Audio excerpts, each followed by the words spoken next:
ಹಾಗಾದ್ರೆ ಬಂದಿರೋದು ಇಲಿ ಜ್ವರವ ಅಥವಾ ಡೆಂಗಿ ಜ್ವರವ, ವ್ಯತ್ಯಾಸಗಳು ಹೇಗೆ ನಾವು ಕಂಡುಹಿಡ್ಕೊಳ್ಳೋದು, ಲಕ್ಷಣಗಳೇನಿರುತ್ತೆ ಇಲಿ ಜ್ವರದ್ದು ಅದನ್ನು ಕೂಡ ಗಮನಿಸ್ತಾ ಹೋಗೋಣ. ಇದರಲ್ಲೂ ಕೂಡ ಡೆಂಗಿ ಜ್ವರದಂತೆ ವಿಪರೀತ ಜ್ವರ ಹಾಗೆ ತಲೆನೋವು ಕಾಣಿಸ್ಕೊಳ್ಳುತ್ತೆ.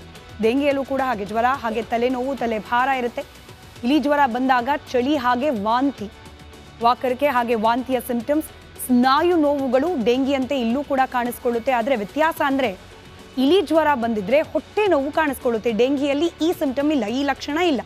ಇಲಿ ಜ್ವರ ಬಂದಾಗ ಹೊಟ್ಟೆ ನೋವು ಆಗುತ್ತೆ, ಹಾಗೆ ಅತಿಸಾರ ಲೂಸ್ ಮೋಷನ್, ಹಾಗೆ ಅಲರ್ಜಿ ಉಂಟಾಗುತ್ತೆ ಚರ್ಮದಲ್ಲಿ ಪ್ರಮುಖವಾಗಿ.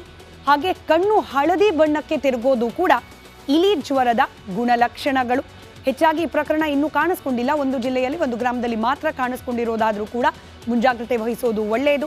ಈ ಸಿಂಪ್ಟಮ್ಸ್ಗಳನ್ನು ನೆನ್ಪಿಟ್ಕೊಳ್ಳಿ. ಲಕ್ಷಣಗಳು ಕಂಡು ಬಂದಲ್ಲಿ ತಕ್ಷಣಕ್ಕೆ ವೈದ್ಯರನ್ನ ಸಂಪರ್ಕಿಸಿ. ಇದರ ಜೊತೆಯಲ್ಲೇ ನಾನು ಶುರುವಲ್ಲಿ ಹೇಳ್ತಾ ಇದ್ದ ಹಾಗೆ ಮತ್ತೊಂದು ರೀತಿಯ ಜ್ವರ ಕಾಣಿಸ್ಕೊಂಡಿದೆ. ಪರ್ಟಿಕ್ಯುಲರ್ಲಿ ಆ ಒಂದು ಊರಿನಲ್ಲಿ ಯಾವ ಜ್ವರ, ಅದು ಏನಾಗಿದೆ ಆ ಮಗುಗೆ, ಇದೆಲ್ಲದರ ಒಂದು ಡೀಟೇಲ್ ರಿಪೋರ್ಟ್ ಇದೆ, ಗಮನಿಸಿ.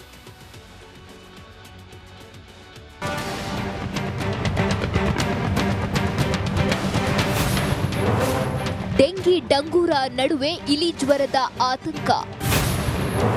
ಹಾವೇರಿಯಲ್ಲಿ 12 ವರ್ಷದ ಬಾಲಕನಿಗೆ ಇಲಿ ಜ್ವರ. ಡೆಂಗಿ ಆರ್ಭಟಕ್ಕೆ ರಾಜ್ಯದ ಜನರು ಬೆಚ್ಚಿಬಿದ್ದಿದ್ದಾರೆ. ದಿನೇ ದಿನೇ ಪ್ರಕರಣಗಳ ಸಂಖ್ಯೆ ಹೆಚ್ಚಾಗ್ತಾಲೇ ಇದೆ. ಈ ನಡುವೆ ಇಲಿ ಜ್ವರ ಆತಂಕ ಶುರುವಾಗಿದೆ. ಹಾವೇರಿ ಜಿಲ್ಲೆಯಲ್ಲಿ ಇಲಿ ಜ್ವರ ಪತ್ತೆಯಾಗಿದೆ. 12 ವರ್ಷದ ಬಾಲಕನಿಗೆ ಇಲಿ ಜ್ವರ ಕಾಣಿಸಿಕೊಂಡಿದ್ದು ಆಸ್ಪತ್ರೆಯಲ್ಲಿ ಚಿಕಿತ್ಸೆ ಪಡೆಯುತ್ತಿದ್ದಾನೆ. ಕಳೆದೊಂದು ವಾರದಿಂದ ನಿರಂತರವಾಗಿ ಜ್ವರ ಕಾಣಿಸಿಕೊಂಡ ಹಿನ್ನೆಲೆ ಹಾವೇರಿ ಜಿಲ್ಲಾಸ್ಪತ್ರೆಗೆ ದಾಖಲಾಗಿದ್ದ. ಮೊದಲು ಬಾಲಕನಿಗೆ ಜಾಂಡೀಸ್ ರೋಗ ಕಾಣಿಸಿಕೊಂಡಿತ್ತು. ರೋಗ ಗುಣಮುಖವಾಗಿ ಊರಿಗೆ ಹೋಗಿದ್ದ. ಮತ್ತೆ ಜ್ವರ ಕಾಣಿಸಿಕೊಂಡು ಆಸ್ಪತ್ರೆಗೆ ಬಂದಾಗ ರಕ್ತ ಪರೀಕ್ಷೆಯಲ್ಲಿ ಇಲಿ ಜ್ವರ ಪತ್ತೆಯಾಗಿದೆ. ಇಲಿ ಜ್ವರ ಅಂದ್ ಇವ್ರು ಸರ್ಕಾರ ದವಾಖಾನೆಯಲ್ಲಿ ಮೊನ್ನೆ 2ನೇ ತಾರೀಕು 3ನೇ ತಕ್ಕ ಅಡ್ಮಿಟ್ ಆಗಿದ್ರಿ. ರಕ್ತದ ರಿಪೋರ್ಟ್ನ್ಯಾಗ ಅವರು ಫೋನ್ ಮಾಡಿ ಹೇಳ್ತಂದಿದ್ರು. ನಮ್ಮೂರು ಸರ್ಕಾರದಾಗ ಫೋನ್ ಮಾಡಿ ಹೇಳಿದ್ರಿ ಅವರು ಇಲಿ ಜ್ವರ ಬಂದವು ಅಂತಂದು. ಅವ್ರು ನಮ್ಮೂರು ಸರ್ಕಾರ ದವಾಖಾನೆ ಚೆಕ್ ಮಾಡ್ದ ಭಾಳ ಸುಸ್ತಿದ್ರಿ. ಮತ್ತು ಹೊಳ್ಳಿ ದವಾಖಾನಿಗೆ ಹೋಗಿ ಅಡ್ಮಿಟ್ ಆರ್ರಿ ಜಿಲ್ಲಾ ಆಸ್ಪತ್ರೆ ಅಂದ್ರೆ. ಮತ್ತು ಅವ್ರ ನಮ್ಮೂರು ಸರ್ಕಾರ ದವಾಖಾನೆ ಬಂದು ಅಡ್ಮಿಟ್ ಮಾಡಿ ಹೋಗ್ಯಾರ. ನಮ್ಮೂರು ಸರ್ಕಾರ ದವಾಖಾನೆ ಫಸ್ಟ್ ತೋರ್ಸೇವ್ರಿ. ಅಲ್ಲಿ ಕಮ್ಮಿ ಅಲ್ಲಿ ಇಲ್ಲಿ ಕಳಿಸಿದ್ರಿ. ಇಲ್ಲಿ ಜಾಂಡೀಸ್ ಒಂದು ಟ್ರೀಟ್ಮೆಂಟ್ ಕೊಡ್ರಿ.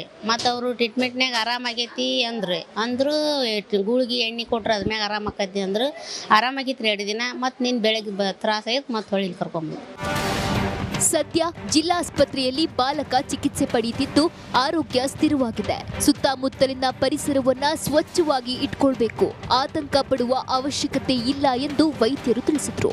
ಲೆಪ್ಟೋಸ್ಪೈರೋಸಿಸ್ ಅಂತ ಹೇಳ್ತೀವಿ, ಅದು ಬ್ಯಾಕ್ಟೀರಿಯಲ್ ಇನ್ಫೆಕ್ಷನ್ ಇಂದ ಆಗೋದು ಸರ್. ಈ ಸೀಸನ್ ಅಲ್ಲಿ ಕಂಡು ಬರುತ್ತೆ ಯೂಶಲಿ. ಆದರೆ ಡೆಂಗ್ಯೂ ಜ್ವರಕ್ಕೂ ಅದಕ್ಕೂ ಏನು ಸಂಬಂಧ ಇಲ್ಲ. ಲಕ್ಷಣಗಳು ಸೇಮ್, ಅಂದರೆ ಡೆಂಗ್ಯೂ ಜ್ವರ ಥರನೇ ಹೈ ಗ್ರೇಡ್ ಫೀವರ್ ಇರುತ್ತೆ, ಮೈಕೈ ನೋವು ಎಲ್ಲ ಇರುತ್ತೆ, ವಾಂತಿ ಬಂದಂಗೆ ಆಗ್ಬೋದು, ವಾಂತಿ ಆಗ್ಬೋದು, ಹೊಟ್ಟೆ ನೋವು ಇರುತ್ತೆ, ಜಾಂಡಿಸ್ ಆಗುತ್ತೆ.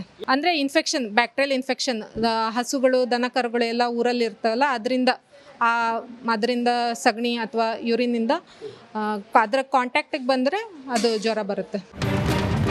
ಡೆಂಗಿ ಜ್ವರದ ಜೊತೆಗೆ ಈಗ ಇಲಿ ಜ್ವರ ಕಾಣಿಸಿಕೊಂಡಿದ್ದು ಹಾವೇರಿ ಜಿಲ್ಲೆಯ ಜನರು ಆತಂಕಗೊಂಡಿದ್ದಾರೆ. Maruti BM, Republic Kannada, Haveri.